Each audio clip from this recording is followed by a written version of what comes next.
দুঃখিনী নীলা আর রাজুর গল্প। এক গ্রামে নীলা এবং রাজু নামে দুই ভাই বোন বাস করত, যাদের বাবা মা ছিল না। নীলা ছিল খুব শান্ত স্বভাবের মেয়ে, আর রাজু ছিল খুবই দুষ্টু প্রকৃতির ছেলে। নীলা রাজুর বড় বোন। সে তাকে অনেকভাবে বোঝাইতো জঙ্গলে যাওয়া যাবে না। তাদের বাড়ির পাশে জঙ্গল ছিল, সেই জঙ্গলে থাকতো এক ডাইনি বুড়ি। নীলা অনেক বোঝানোর পরেও রাজু নীলার কথা শোনা শুনে সেই জঙ্গলে চলে যায়। সে জঙ্গলের মধ্যে দিয়ে হাঁটতে হাঁটতে কোথায় যেন হারিয়ে যায়। পরে আর সে বাড়িতে ফিরতে পারে না, তাই জঙ্গলের মধ্যে সে এদিকে ওদিকে ঘোরাফেরা করতে থাকে। সে ঘোরাফেরা করতে করতে হঠাৎ একটা পাথরের সাথে এসে ধাক্কা খেয়ে সে মাটিতে পড়ে গিয়ে মাথায় আঘাত পায়। ওইদিকে তো নীলা ওকে অনেক খোঁজাখুঁজি করছে। তারপর হঠাৎ করে সে একটা ফুল দেখতে পায়, অনেক বড় একটা ফুল, এবং সেই ফুলে গিয়ে সে হাত দিয়ে গন্ধ নেয় নাক দিয়ে।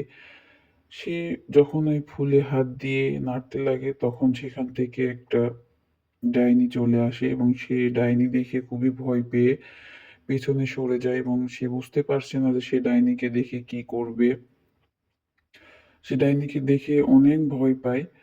একবার ডাইনির কাছে সে যায় এবং ডাইনিকে দেখে আবার পিছিয়ে আসে। এভাবে অনেকক্ষণ কেটে যায়। তারপরে ডাইনি কথা বলতে থাকে। ডাইনি ওকে জিজ্ঞেস করে যে সে কেন এই জঙ্গলে এসেছে। তখন রাজু কিছুই বলতে পারে না। এদিকে ডাইনি উড়ে উড়ে বেড়াচ্ছে, অনেক কিছু করে তাকে ভয় দেখানোর চেষ্টা করছে।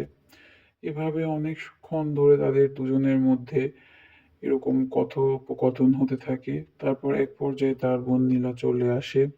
নীলা এসে ডাইনিকে বলে, আমার ভাইকে ছেড়ে দাও, আমার ভাই ছোট, কিছু বুঝতে পারেনি তাই সে জঙ্গলের মধ্যে চলে এসেছে। এদিকে ডাইনি বলে, তোমার ভাইকে আমি ছেড়ে দিতে পারি এক শর্তে।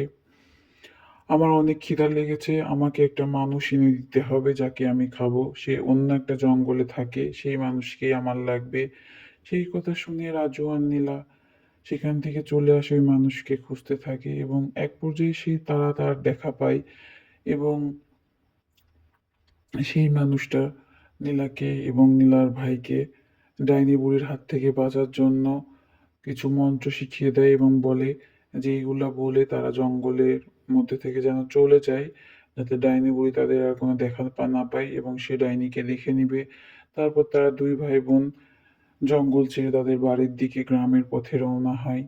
তারপর তারা গ্রামে চলে আসে এবং নীলার চোখটা ঠিক হয়ে যায়, এবং নীলা তখন রাজুকে বোঝায় যে জঙ্গলে যেতে হবে না, আর কোনোদিনও যেন না যায়। তাদের বাবা মা নেই, তারা দুজনে একা বাস করে।